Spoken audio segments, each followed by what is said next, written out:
Aha.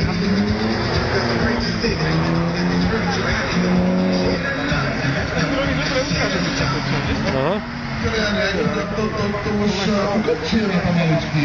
Na trati máme jedný z posledných dnešného podujatia s názvom prvý.